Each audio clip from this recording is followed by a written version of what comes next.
Good morning guys, update guys sa Katipunan guys, no.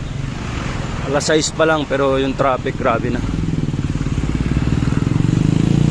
Ang traffic na. So araw-araw yan guys, ganito yung sitwasyon dito sa Katipunan, no. Yan. Sobrang traffic guys. Kaya nagbike tayo guys para hindi tayo matraffic, no.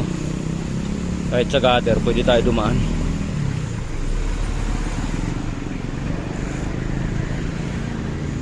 Guys, good morning guys.